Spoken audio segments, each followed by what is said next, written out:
Pour la CGT, le président Macron n'a annoncé aucun changement de cap ce soir en matière de politique économique et sociale, comme le demande une très grande majorité de Français. Ce que j'ai entendu, c'est un satisfecit sur l'action conduite par le gouvernement. Tout va bien et on garde le cap. Voilà en quelques mots ce qu'on a entendu, mais malgré tout, ce que j'ai vu aussi, c'est que dans son long discours, 1 heure de monologue, donc Macron a été quand même obligé de parler des retraités en repromettant une réindexation des retraites. Et ça, c'est bien la résultante des mobilisations. Et ça montre bien qu'il faut continuer à se mobiliser pour gagner et que c'est possible.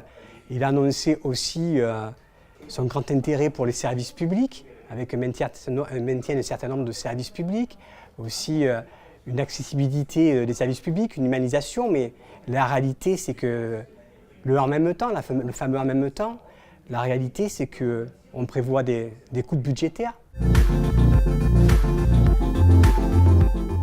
Ce qu'on retient aussi, c'est que la question principale que les salariés, que le mouvement social plus largement a portée sur la scène et dans les rues et dans les entreprises donc, ces derniers temps, qui est celle des salaires, qui est celle des fins de mois difficiles, l'impossibilité de boucler les fins de mois, elle n'est pas reprise, ou alors elle est simplement reprise par la pérennisation de la prime à l'emploi par les entreprises qui pourront bien, et l'on sait aujourd'hui, un chiffre à l'appui, que moins d'un salarié sur 3 a bénéficié de cette prime. Ce sont les salariés des grandes entreprises, ceux qui sont un peu mieux rémunérés que les autres, qui ont bénéficié de ces primes et pas ceux qui sont au SMIC, et pas ceux qui sont en précarité, et pas les femmes, justement.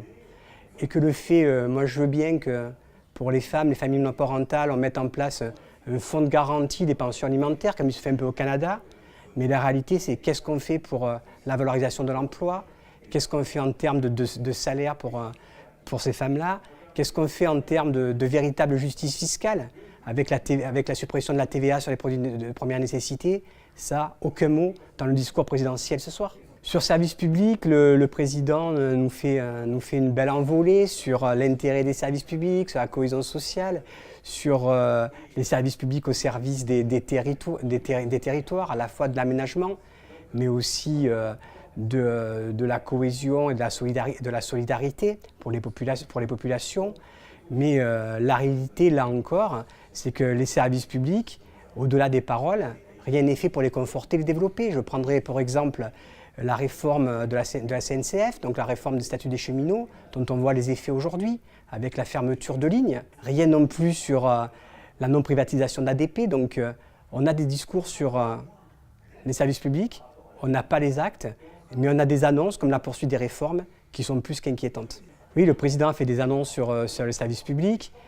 La réalité, c'est qu'on ne revient pas sur les réformes engagées, qu'au contraire, donc on maintient la réforme de la fonction publique, c'est-à-dire la suppression de 120 000 postes, c'est-à-dire aussi l'éloignement des services publics, de leur accès pour un grand nombre de la population dans les territoires, notamment dans les zones rurales, dans les territoires enclavés.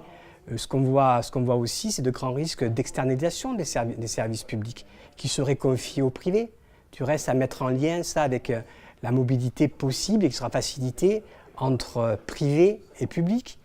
La conséquence, c'est des services publics gérés comme dans le privé, dans un souci de rentabilité financière et pas de réponse aux besoins des populations. Ça, c'est à la limite au mieux. Au pire, c'est carrément la privatisation de pans entiers de services publics avec un abandon au privé.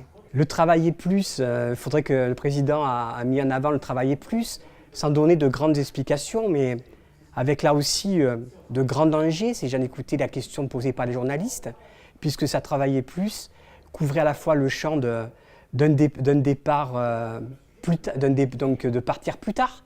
Est-ce que ça s'entend en heure de travail ou est-ce que ça s'entend départ en retraite? J'ai cru comprendre que c'était un départ en retraite. Ce travailler plus couvrait aussi la fin des 35 heures, carrément, avec une contre-vérité. Moi, je rappelle qu'en France, une étude vient de sortir, des statistiques viennent d'être produites, qui indiquent qu'on est dans le peloton de tête des pays qui travaillent le plus en Europe. bien au-delà de l'Allemagne, juste derrière l'Espagne. Ça, c'est une réalité qui aujourd'hui a été donc contredite ou oubliée par le président.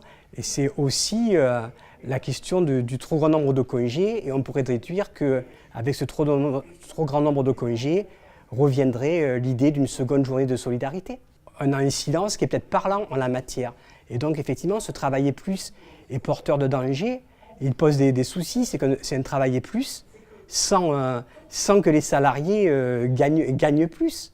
Ce travailler plus, il est au final néfaste à l'emploi, parce qu'il faudrait qu'on m'explique comment, en travaillant plus, on va pouvoir faire accéder à l'emploi 6 millions de personnes aujourd'hui qui en sont éloignées, ou totalement, ou partiellement. Donc le président a évoqué la dépendance, la prise en charge donc, de la dépendance, donc la question de l'autonomie, en pointant un 5e risque. Donc là aussi, c'est dangereux. Pour nous, le vieillissement de la population, ça rentre pleinement dans la maladie et ça doit être financé par les revenus financiers. Il y a de quoi faire, et non pas par une journée de solidarité, comme pourrait l'esquisser sa volonté de faire travailler plus.